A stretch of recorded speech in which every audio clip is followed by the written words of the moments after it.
You ever hear about the Blackwood Cemetery? Most people in town stay far away from it.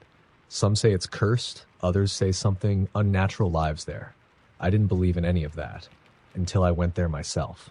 And now, I wish I never did. It was a bet, a stupid, drunken bet. My friends and I were hanging out one night sharing scary stories when my buddy Jake dared me to spend a whole night inside Blackwood Cemetery. Said I wouldn't make it till sunrise. I laughed. What's the worst that could happen? Some old gravestones and a couple of ghosts? Jake smirked. Fine, but you gotta go alone. No phone, no flashlight, just you and the dead. I should have backed out right then, but pride's a hell of a thing, isn't it? So there I was, standing in front of those rusted iron gates, the wind howling through the trees like a warning. The place was ancient. Cracked headstones, statues covered in moss, and a crypt in the middle that looked older than time itself.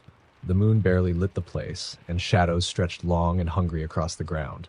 The second I stepped inside, something felt wrong. Like the air was heavier, pressing against my chest. I ignored it, told myself it was just nerves. But as I walked further in, the silence got to me. It wasn't normal silence. It was the kind where even the crickets and owls refused to make a sound. And then I heard it. A whisper. I spun around, but there was nothing there, just rows of graves and an empty path behind me. I told myself it was the wind. But then it came again. Closer.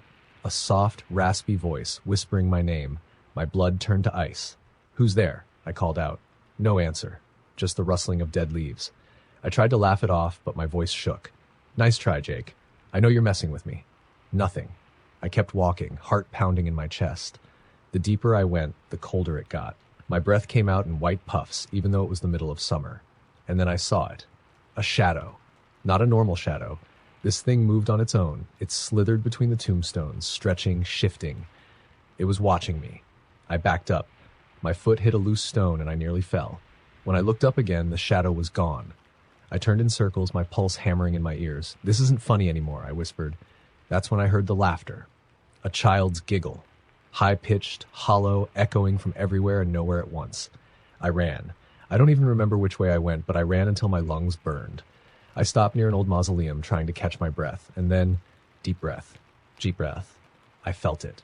Cold fingers wrapping around my wrist. I screamed and yanked my arm back, stumbling away, and there it was. A figure standing just a few feet away, a woman in a tattered black dress, her skin gray, her eyes hollow, empty sockets staring straight at me. Her mouth stretched into a grin that was too wide, too wrong. She took a step forward. I bolted. But no matter how fast I ran, I kept hearing her footsteps right behind me. Faster. Closer. The air around me grew thick, suffocating. I could hear whispering, feel something brushing against my neck, my arms like invisible hands reaching for me. Then I saw it. The entrance gate. Rusted. Bent. But my way out. I sprinted, every muscle screaming. Just a few more feet. But then, she was in front of me. I don't know how she moved that fast, but she stood there, her head twitching to the side, grinning that impossible grin. I froze. I couldn't move, couldn't breathe. She lifted a hand, long, bony fingers reaching for my face. And then she whispered, "Stay with us." I don't remember what happened next. 1 second I was there, staring into those empty sockets. The next, I was outside the gates, lying on the ground, gasping for air. My friends found me at sunrise. Said I was pale as death, muttering nonsense. Said I looked like I'd aged 10 years overnight. I never told them what really happened. But I'll tell you this, whatever's in Blackwood Cemetery, it doesn't want visitors. It wants victims. And sometimes it gets them. Soft, eerie whisper. Story number 2. You ever feel like something's watching you, even when you're alone? I used to think that feeling was just paranoia, just my mind playing tricks on me. Until the night I found out it wasn't. It happened last fall. I was driving back from my cousin's place late at night, taking the back roads home. It was the kind of route no one takes unless they have to. Winding roads, thick trees on either side, and nothing but darkness stretching for miles. Somewhere along the way, my gaslight came on. I cursed under my breath. The nearest station was at least 15 miles away, and I wasn't sure if I'd make it. Then, just my luck, I spotted a sign. Black Hollow Cemetery, 1 mile ahead. I knew the place. Everyone in town did. The cemetery had been abandoned for decades. No one tended the graves. No one visited. People whispered stories about it, about the thing that lived there. But I didn't believe in that stuff. I just needed a place to stop, maybe call for help if my car died. So I pulled over near the entrance. The iron gates were rusted, hanging open like a mouth waiting to swallow me whole. The wind picked up, making the trees groan and sway. I killed the engine. The second I did, I noticed the silence. No crickets, no rustling leaves, just dead, suffocating quiet. I got out, phone in hand, but of course, no signal. That's when I heard it, a scraping sound like nails against stone. Slow, deliberate. I turned toward the cemetery, heart pounding. The graves stretched out in rows, half of them cracked, some covered in ivy. And then I saw movement. A figure, standing near a tall, crumbling tombstone. My breath hitched. It was too dark to make out details, but I could see the silhouette. Tall, thin, head tilted slightly like it was listening. I should have gotten in my car. I should have driven on fumes if I had to. But instead, I called out, "Hey, you okay?" No answer. No movement. The wind whistled through the trees, carrying a low whisper. At first, I thought it was the wind. But then, deep breath, I heard my name. A voice, low and rasping. It knew my name. I backed up toward my car, my legs shaking. Then it moved. Not walked, moved. 1 second it was near the tombstone, the next it was closer, too close, like it had just shifted forward. I fumbled for my keys, but my fingers were stiff, numb. The air had turned ice cold. My breath came out in fog, and I swear I felt something touch the back of my neck. Then I saw its face. No eyes, just black, empty sockets. A mouth that stretched too wide, lips curling up like it was amused, and the whisper came again, right next to my ear. "Stay with me." I don't remember screaming, but I must have, because the next thing I knew, I was in my car, hands shaking as I turned the key. The engine sputtered. I slammed my foot on the gas, and in the rearview mirror, I saw it, standing in the middle of the road watching me, grinning. I didn't stop. I didn't breathe until I saw the gas station's neon lights in the distance. I told myself I imagined it, that my mind was just playing tricks on me. But then, last night, I heard it again. The whisper. Outside my bedroom window. "Stay with me." Soft. Story number 3. You ever see something you know shouldn't be real? Something that doesn't make sense. Something that, no matter how much you try to explain it away, leaves you cold, shaking, knowing you'll never be the same again? I have. And I wish I hadn't. It happened 2 years ago. My uncle had just passed away, and my family had to take care of his house. It was one of those old, isolated farmhouses on the outskirts of town, right next to Raven Hill Cemetery, a place with a nasty reputation. People swore they'd seen figures moving between the gravestones at night, heard whispers carried by the wind. Some even claimed the dead didn't stay buried there. I didn't believe in that stuff. I do now. My parents sent me ahead to check the house, make sure it was still in decent shape before we moved anything. I arrived just as the sun was setting, the sky burning red behind the trees. The house was dark, empty, the kind of place that soaks up shadows and never lets them go. I tried the front door, locked. I had to go around back. As I stepped onto the porch, the wind picked up, and I swear I heard something whisper my name. I turned. Nothing there. Just the cemetery stretching out behind the house, the gravestones barely visible in the fading light. I told myself it was just the wind. I went inside, flipping the light switch. Nothing. The power was out. My flashlight cast long shadows over the furniture, dust floating in the beam. The whole place smelled wrong. Not just old or musty, something sour, something rotting. I tried to ignore it, made my way upstairs to check the bedrooms. That's when I heard the first sound. A soft thump from outside. I froze. Listened. Another thump, like something heavy shifting in the yard. I went to the window and I saw her. A woman, standing just beyond the fence that separated the backyard from the cemetery. Her dress was torn, her long black hair hanging in tangled clumps over her face. She wasn't moving, just standing there, staring at the house. I shivered. "Hey!" I called out. She didn't respond, didn't move. Something about her felt wrong, like she wasn't really there. I turned away, grabbed my phone. No service. Of course. When I looked back out the window, she was gone. I swallowed hard, backing away. My heart was pounding. I told myself she was probably just some lost woman from town, maybe a junkie. But deep down, I knew better. Then I heard it, a soft creaking sound from downstairs, like the front door opening. I wasn't alone anymore. I killed the flashlight, creeping toward the bedroom door. I listened. Silence. Then footsteps, slow, deliberate, coming from the hallway below. I grabbed the closest thing I could find, a rusted old fireplace poker, and stepped out into the hall. The house felt different. The air was heavy, pressing against my skin, thick with something I couldn't name, and then a whisper right behind me. Leave. I spun, heart hammering. Nothing there, but the air was freezing now, my breath coming out in white puffs. My hands shook as I gripped the poker tighter. Another footstep, this time from the stairs.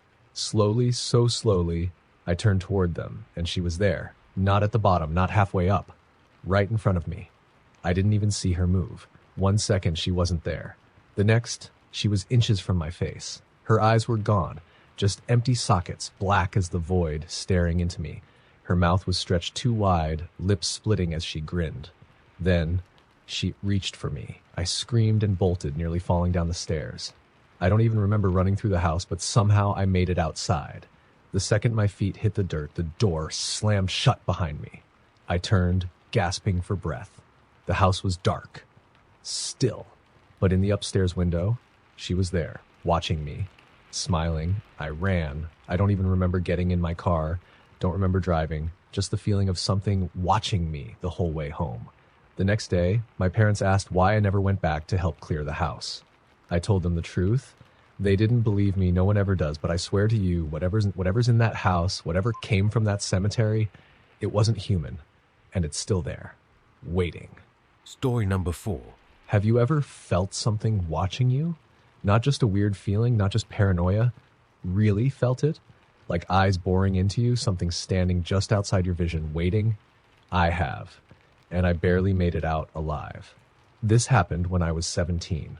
My friend Lucas had just gotten his license, and he wanted to do something stupid to celebrate. That's how we ended up at Hollow Creek Cemetery, the most haunted place in our town. Everyone knew the stories. The place had been abandoned for over 100 years. There was no church, no records, just a rotting iron fence and rows of graves, most of them cracked and covered in moss. People said if you stayed too long, you'd see them, the watchers. Shadowy figures standing between the graves, staring, waiting. And if you looked at them for too long, they'd follow you home. I didn't believe it. I should have. Lucas dared me to walk all the way to the center of the cemetery alone. Stay there for 10 minutes, he said, and I'll buy you beer for a month. Easy. Or at least, that's what I thought. So I climbed over the rusted gate, flashlight in hand, and started walking. The second my feet touched the ground, the air changed. It was summer, but inside that cemetery, the air was ice cold. My breath fogged in front of me. I ignored it and kept going. The deeper I walked, the worse it got. The wind died. The insects went silent. It was like the whole world had been cut off. Then I heard whispering. I stopped. My skin crawled. It wasn't the wind. This was different. Low, urgent, coming from everywhere at once. I spun around, my flashlight shaking. Lucas, if this is a joke, I swear to God. Something moved behind a headstone. I barely caught it. A shadow, tall, thin, wrong. It disappeared the second my light hit it. My stomach dropped. I kept walking, forcing myself to breathe. The center wasn't far. I just had to last 10 minutes. Then I'd be out. But then I saw it. A figure standing between the graves. Not moving. Just watching me. The light barely touched it. Its body was too dark, like it was swallowing the light instead of reflecting it. I whispered, "Who's there?" It didn't answer. It took a step closer, and another. I stumbled back, heart slamming against my ribs. Then I realized it wasn't alone. More figures stepped from the shadows, moving between the graves, emerging from the ground itself. Tall, silent, watching. I turned and ran. I didn't care about the bed anymore. I just needed to get out. The whispering turned into a low, groaning sound, like something ancient waking up, something hungry. I sprinted toward the gate, my flashlight bouncing wildly, and then something grabbed my ankle. I hit the ground hard. My chin slammed into the dirt, my flashlight rolling away, and then I felt it. Cold fingers, wrapping around my leg. I kicked, gasping, trying to crawl forward, but it pulled me back. I dug my fingers into the ground, heart pounding. My leg was going numb. I couldn't feel my foot anymore, couldn't move. Then Lucas grabbed me. "Get up, man!" He yanked me free, dragging me toward the fence. I didn't look back. I didn't want to see what had been holding me. We scrambled over the gate, hit the pavement, and sprinted to the car. Only when we were miles away did we finally stop. Lucas looked at me, face pale. "Dude," he whispered, "your leg." I looked down. My ankle was bruised, black fingerprints burned into my skin, like something had grabbed me and never let go. We never talked about that night again, but sometimes When I wake up in the middle of the night, I feel it again. That cold grip around my ankle, and I know they never stopped watching. Soft. Story number 5. Some places should be left alone, forgotten, sealed away. I learned that the hard way. It was my sophomore year in college when I took a job cleaning out abandoned buildings for extra cash. Most were old houses, dusty and filled with junk. Nothing too weird. Then my boss sent me to Blackwater Cemetery Chapel. It had been closed for nearly a century, left to rot at the edge of the old graveyard. No one had been inside for decades. The church doors were nailed shut, the windows covered in grime, so thick no light could get through. I should have said no, but I needed the money. I arrived just before sunset, the wind howling through the trees like a warning. The chapel sat at the heart of the cemetery, surrounded by gravestones so old the names had worn away. The wooden cross above the roof was broken, split right down the middle. I stepped inside, flashlight cutting through the darkness. The place smelled like mildew and something rotting. The pews were covered in sheets, their edges black with mold. The air was heavy, thick, wrong. And then I saw them. Handprints. Dozens of them. Smeared across the walls, small like they belonged to children. I swallowed hard, telling myself it was just some prank from years ago, just old stains. Then the whispering started, low, almost too soft to hear. I spun around, shining my flashlight. No one was there. I told myself it was the wind, but then I saw the door. It was at the back of the chapel, barely visible behind the altar. Old, wooden, locked with heavy chains. I should have left right then, but something about that door called to me. I don't know why. I don't know how, but my feet started moving. The air grew colder with every step. The whispers grew louder. I reached out, fingers brushing against the rusted chains. Don't! The voice was right behind me. I turned so fast I nearly dropped my flashlight. My breath hitched in my throat. A figure stood in the shadows between the pews. Small, still, a child. Her dress was torn, her face hidden behind long, tangled hair. I took a step back. My legs felt numb. Who are you? My voice shook. The girl lifted her head, just enough for me to see her black, hollow, empty. And then she screamed. Not a normal scream, something else. Something that tore through my head, rattled my bones. The chains behind me snapped open. The door burst wide, and the whispering turned into screeching. Something crawled out. I didn't see its face. I didn't want to. I ran. I don't remember getting out of the chapel, don't remember jumping over the graves, my flashlight bouncing wildly, but I remember the laughter. I remember the feeling of something behind me, something just a step away, reaching for my throat. I didn't stop running until I reached my truck. The moment I slammed the door shut, the whispers stopped. I looked back. The chapel door was closed. The girl was gone. But I know I freed something that night, and I don't think it ever left, because sometimes when I close my eyes, I still hear her whisper. Story number 6. Some places aren't meant for the living. I learned that the night I drove past Cold Hollow Cemetery. It was late, past midnight. I had just finished a shift at the diner and was too tired to take the highway home, so I took the back roads. That's when I saw the sign. Cold Hollow Cemetery, 2 miles ahead. I'd heard the stories. People who went in after dark never came out the same. Some disappeared completely. Others, well, the ones who made it back, didn't talk about what they saw. I should have just kept driving. But as I passed the cemetery, my headlights caught something moving.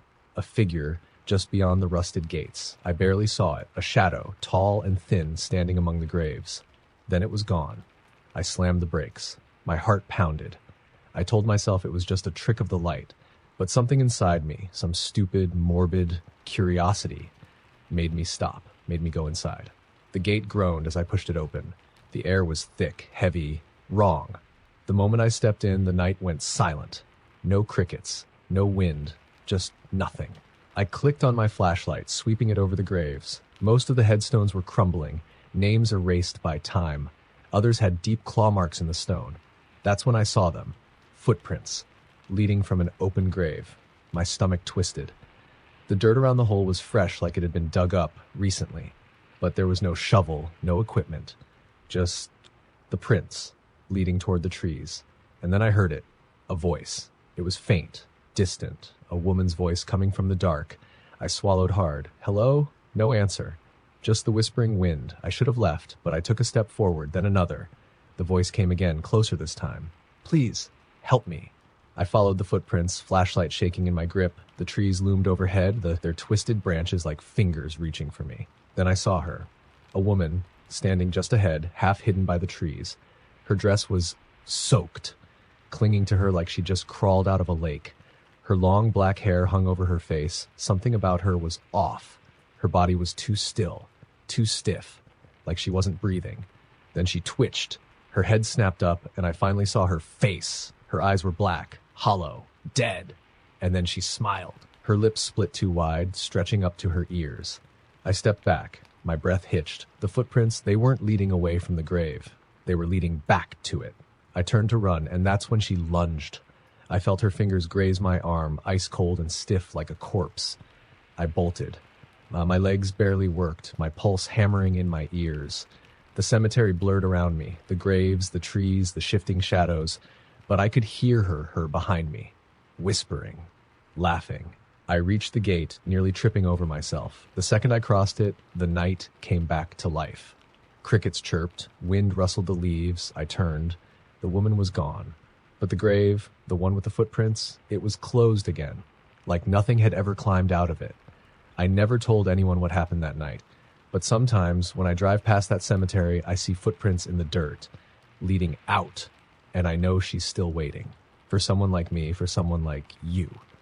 Soft. Story number 7. There are rules when you live in a small town. Rules no one writes down, but everyone follows. Never go near the abandoned Oakwood Cemetery after sunset. I never believed in that rule until the night I broke it. It was late October, and my friends and I were looking for something to do. The Halloween fair had shut down early, and none of us were ready to go home. That's when Eric suggested it. "Let's check out Oakwood Cemetery," he said, grinning. I heard, if you knock on the old crypt 3 times, something knocks back. "Yeah," Sarah added, smirking. "And then it rips your face off." We laughed. It was just a stupid local legend, the kind meant to scare kids. So we went. The cemetery sat at the edge of town, overgrown with vines and forgotten by time. The iron gate creaked as we pushed it open, the wind whispering through the trees like something was warning us. The old Blackwood crypt was at the center. It had been sealed shut for decades. No one in town even knew who was buried inside.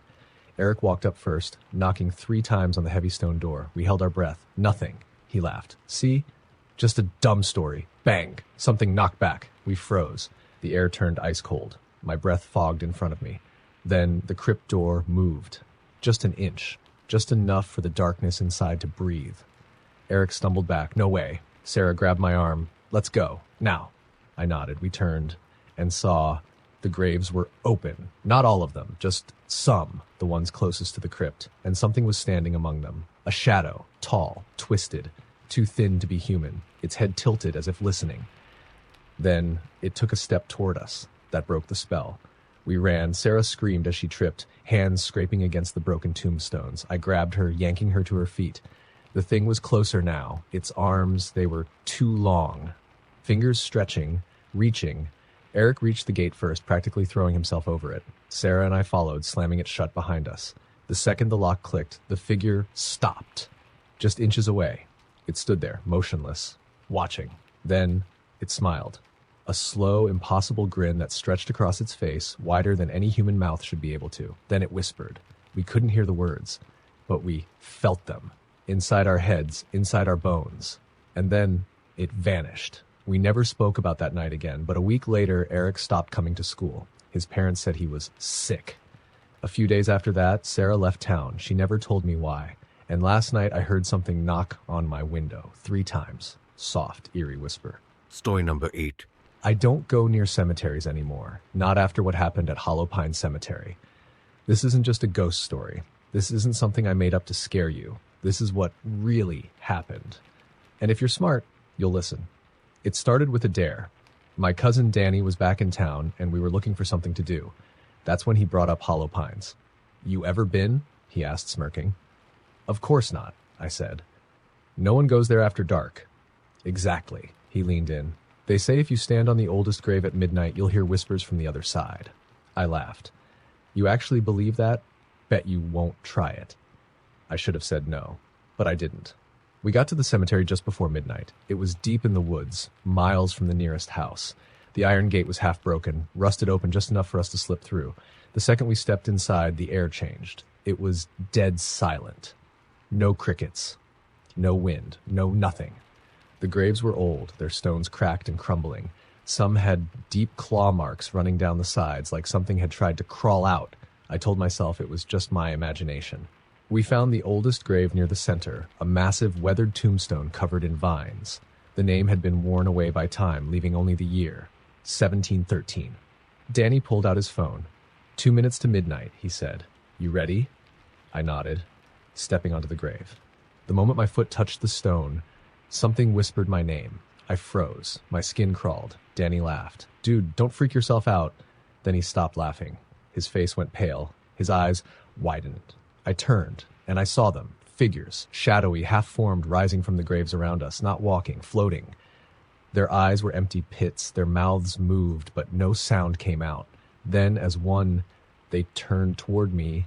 The whispers turned into a chorus of voices, all overlapping, all saying the same thing. He opened the door. My chest tightened. My legs refused to move. Danny grabbed my arm. We need to go. I didn't argue. We ran. The figures followed, gliding over the ground, their empty eyes locked on us. The whispers turned into screeches, sharp and wrong, filling the night. The gate was just ahead. Then Danny screamed. I turned just in time to see something grab him. A hand, blackened and skeletal, reaching up from the ground. It yanked him down, his fingers clawing at the dirt. I grabbed him, pulling with everything I had. His skin was turning gray, veins blackening beneath the surface. The whispering filled my head, rattling my skull. He opened the door. He must stay. I didn't think. I just acted. I reached into my pocket, pulled out my pocket knife, and slashed at the hand. It shrieked, a sound that didn't belong in this world, and let go. Danny scrambled to his feet. We ran, barely making it through the gate. The second we crossed the threshold, the whispers stopped. I turned back. The figures were gone. The cemetery was silent again.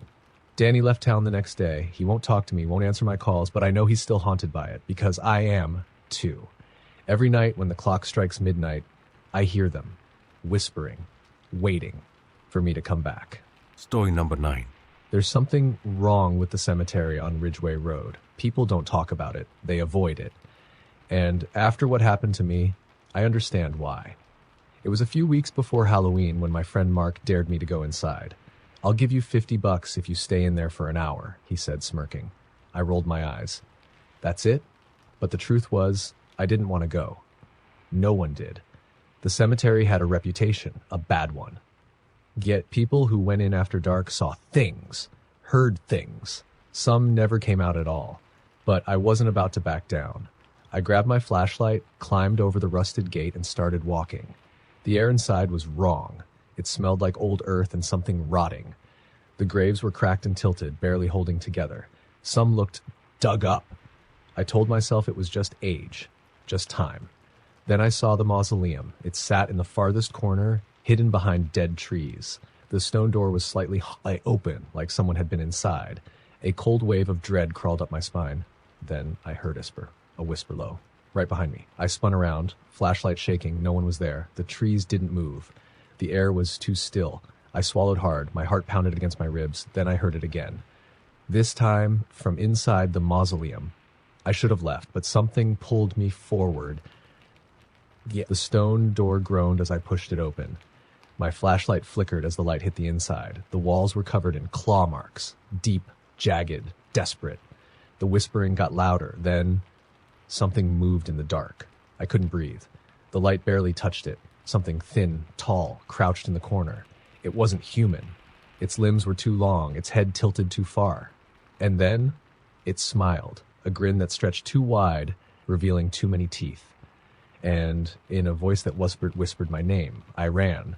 I don't remember getting out. I don't remember climbing the gate. I just remember that voice, still inside my head, still whispering my name. And now, every night, at exactly 3:33 a.m., something knocks on my window 3 times. And I know it's waiting for me to come back. Soft. Story number 10. I should be dead. I don't know why I'm not, but I know something is still watching me. And it all started the night I got lost near Black Hollow Cemetery. I was driving home late, taking the back roads to avoid traffic. My GPS was acting up, rerouting me over and over until I ended up on a dirt path surrounded by trees. Then my headlights caught something up ahead, a cemetery. The rusted iron gate was half open, swaying in the wind. The sign above it read, Black Hollow, Est 1832. I knew the name. Everyone did. People said the cemetery was haunted, that no one who went in after dark came out the same. A chill crawled down my spine. I should have turned around, but then I saw her. A woman, standing just beyond the gate. She was wearing a pale blue dress, her long black hair covering her face. She didn't move, didn't breathe, just stood there.